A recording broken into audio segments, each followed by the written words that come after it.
신기한 전생 인연. 사람들에게는 전생이 있어 그 인연이 현생에까지 이어진다고 한다.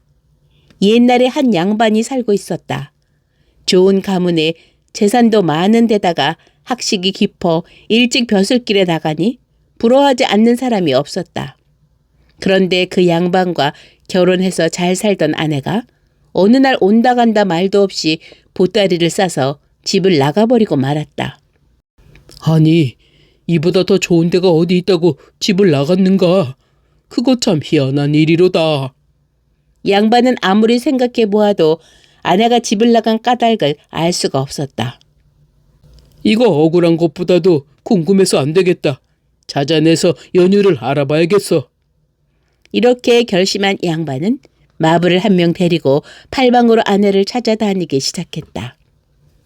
여러 날을 그렇게 돌아다니던 양반은 어느 날 산골짜기에서 길을 잃고 어떤 허름한 오두막집으로 들어갔다. 숯을 구워서 먹고 사는 숯구이의 집이었다. 그런데 뜻밖에도 집 나간 아내가 그 집에 살면서 숯구이 마누라 노릇을 하고 있었다. 오셨습니까? 여자가 고개를 숙여서 인사를 하니 양반은 그만 기가 탁 막히고 말았다. 아니, 그 좋은 자리를 두고서 숯구이 마누라라니. 그랬건 말았건 여자는 상을 차린다고 숯구이 남편과 함께 분주히 몸을 움직였다. 얼굴은 숯검정에 절었지만 어찌나 표정이 편안한지 살결에서 반짝반짝 빛이 날 정도였다. 볼수록 기가 막힌 일이었다. 다음날 아침 양반은 길을 나서면서 여자에게 말했다. 잘 살구려. 잘 가세요. 인사를 받고 나오면서도 양반은 도저히 그 이치를 알 수가 없었다. 때마침 멀리 한 암자가 눈에 띄고 백발 노승이 거니는 모습이 보였다. 양반은 암자로 가서 노승에게 합장을 했다. 오실 줄 알고 기다리고 있었습니다. 앉으시지요. 양반은 의아해서 물었다. 제가 올 줄 알았다고요? 하하하하. 무언가 숙제를 가지고 오신 게 아니던가요? 양반은 노승이 도인임을 깨닫고 가르침을 청했다. 그렇습니다, 노스님. 이 어리석은 사람을 좀 깨우쳐 주세요. 우리 아내가 나를 떠나서 숙구이한테 간 이유를 도저히 알 수가 없습니다. 그게 다 전생의 인연이지요. 이 말을 시작으로 노승은 천천히 이야기를 풀어놓기 시작했다. 손님께서는 전생에 어느 절의 스님이셨답니다. 아주 착한 분이셨지요.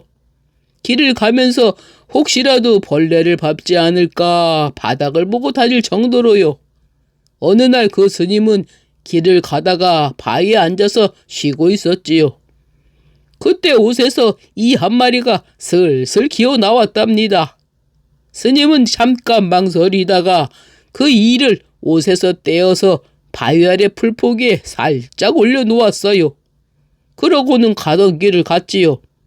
얼마 후 그 바위 아래에 웬 멧돼지 하나가 와서 누웠답니다. 그러자 풀포기 위에 있던 이는 멧돼지 몸으로 기어 들어갔어요. 멧돼지 몸으로 들어간 이는 평생 그 몸속에서 편안히 살다가 세상을 떠났답니다. 양반이 고개를 갸웃하면서 노승을 바라보자 노승이 웃으며 말했다. 그때 그 멧돼지가 현생의 숫구이로 태어나고 이는 여인으로 태어난 것이지요. 여인은 한때 스님의 몸에 깃들었던 인연으로 손님의 아내가 되어 은공을 갚은 것이랍니다. 하지만 스님이 이를 떼어서 내려놓았던 탓에 손님 아내로 길이 머무르지 않고 훌쩍 떠나고 말았지요. 그리고는 저 숙구의 남편을 얻어서 전생에 자신을 평생 용납해 주었던 은공을 갚고 있는 중이랍니다. 평생을 저렇게 잘 살겠지요. 노승은 고개를 끄덕이는 양반을 향하여 덧붙였다. 손님은 전생에 살생을 않고 덕을 쌓으셨으니 한평생을 유복하게 사실 겁니다. 산을 내려가면 손님의 평생 인연을 만날 테니 행복하게 잘 사십시오. 나무 관세음 보살. 그 말과 함께 노승은 암자 안으로 사라졌다. 아니나 다를까? 그 양반은 산에서 내려오고 얼마 되지 않아 현숙한 여인과 인연을 맺어져서 평생을 해로했다고 한다. 그런가 하면 이런 이야기도 있다. 옛날에 어떤 사람이 예쁜 색시를 얻었다. 그런데 그 고을에 부임한 사또가 미색에 혹하여 색시를 빼앗으려고 자꾸 수작을 하였다. 그러자 여자가 남편에게 말했다. 이렇게 괴롭힘을 당하느니 차라리 도망갑시다.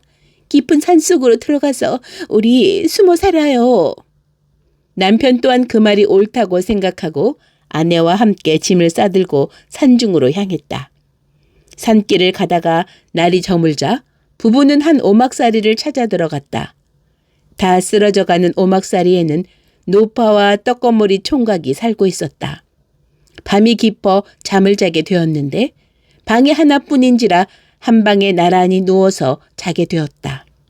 총각 옆에 노파가 눕고 그 옆에 아내가 눕고 끝에 남편이 누웠다. 그런데 남편이 자다가 잠을 깨어서 보니 옆에 누웠던 아내가 어느새 총각 옆으로 가서 자고 있는 것이었다. 남편은 기가 막혔지만 곤해서 그러는가 보다 하고 모르는 척 눈을 붙이려 했다. 그러나 영 잠이 오지 않아서 눈을 껌뻑거리고 있는데 저편에서 무언가 끙끙대는 소리가 들려왔다. 남편이 그쪽으로 눈을 돌려보니 아내가 총각의 몸 위에 올라가서 한참 동품을 하고 있는 중이었다. 남편은 깜짝 놀랐지만 일어나서 손안을 떨 수도 없고 해서 속만 태우며 밤을 새우고 말았다. 다음날 아침을 먹자마자 남편이 아내에게 말했다. 자, 이제 날도 밝고 아침도 먹었으니 어서 갑시다. 그런데 아내가 선뜻 따라 나서지를 않는 것이었다. 다리가 아파서 못 가겠으니 며칠만 더 쉬다가 가요. 그러자 남편이 전날 밤에 일도 있고 해서 화가 나 소리쳤다. 난 갈 테니 당신은 여기서 살 테면 살고 마음대로 하구려. 당신이 안 가면 혼자 가겠소. 그렇게 말하면 당연히 따라 나서리라고 생각하는데 그게 아니었다. 정 싫으면 할 수 없죠. 난 이 고생을 하면서 못 살겠으니 어서 가시오. 그러자 남편은 그만 세상이 다 귀찮아져서 여자를 놔두고 길을 나섰다. 길을 가면서 아무리 생각해 보아도 이해가 되지를 않았다. 원님이 싫다면서 절개를 지키러 떠난 사람이 가난하고 꾀죄죄한 총각하고 살겠다고 하는 심사를 도저히 이해할 수가 없었다. 그 후 이 사람은 깊은 산중의 절간에 들어가서 돌을 닦았다. 어느 날 그는 전생의 일을 점쳐보고는 불현듯 전날의 사건에 얽힌 이치를 깨달았다. 알고 보니 그 여자와 떡거머리 총각은 한 쌍의 노루였는데 이 생에서 사람으로 환생한 것이었다. 지나가다 옷깃만 스쳐도 인연이랬는데 전생의 부부의 연을 가지고 태어났으니 오죽 그 인연이 끈끈했겠는가. 남자는 말없이 고개를 끄덕일 뿐이었다. 또 이런 일도 있었다고 한다. 옛날에 부모를 잃고 고아가 되어 부잣집에서 머슴살이하는 청년이 있었다. 그런데 이 청년이 어찌나 부지런하고 착실한지 주인집 어른의 눈에 쏙 들었다. 그래서 주인집에서는 그 총각을 외동딸과 혼인시켜 사위로 삼고 살림을 나누어 주어 살게 하였다. 아내를 얻은 청년은 전보다 더 열심히 일을 했다. 그런데 이상하게도 하는 일마다 되는 것이 없었다. 자식도 생기지 않고 재산도 솔솔 줄어서 없어졌다. 처갓집에서 살림을 대주어도 자꾸만 돈 쓸 일이 생겨나서 금세 바닥이 나고 말았다. 처갓집에서 대준 재산을 다 잃어버린 청년은 면목도 없고 답답하기도 해서 견딜 수가 없었다. 이렇게 사느니 차라리 죽는 게 낫겠다 싶어 범의 밥이 될 요량으로 산골짜기로 들어갔다. 한참을 헤맨 끝에 하얀 범 한 마리를 발견한 청년이 소리쳤다. 나는 무엇 하나 되는 게 없는 사람이니 어서 나를 잡아 먹어라. 그때 갑자기 호랑이가 허연 영감으로 변하더니 눈썹 하나를 뽑아주면서 이걸 가지고 가 눈에 대고서 세상을 살펴봐라 하는 것이었다. 이상하게 생각한 청년이 호랑이 눈썹을 받아들고 집에 와서 눈 위에 호랑이 눈썹을 대고서 살펴보니 세상 사람들 모습이 가지각색으로 보였다. 자신은 분명 사람의 모습인데 안에는 암탉으로밖에 안 보였다. 아하, 이래서 우리가 살 수 없는 게로구나.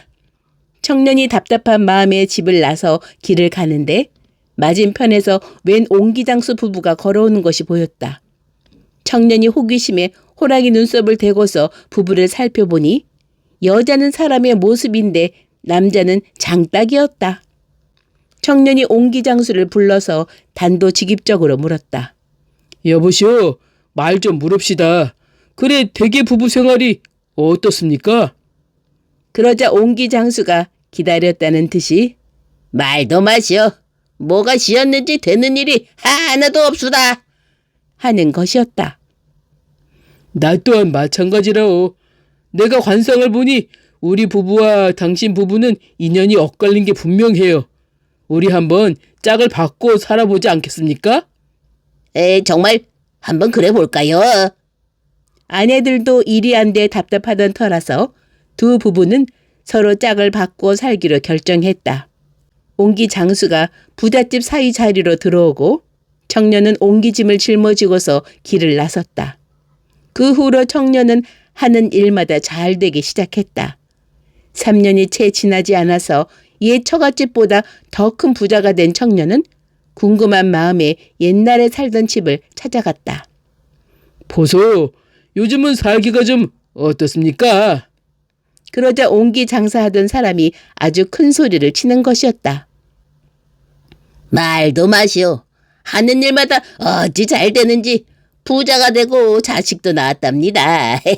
댁내 살기가 힘들거든 여기 와서 우리 함께 삽시다. 그런 말 마시오. 나도 그새 남부럽지 않은 큰 부자가 됐다오. 자식도 둘이나 나왔고요. 그렇게 그들은 짝을 바꾼 뒤로 일마다 술술 잘 풀려서 잘 먹고 잘 살다가 죽었다고 한다.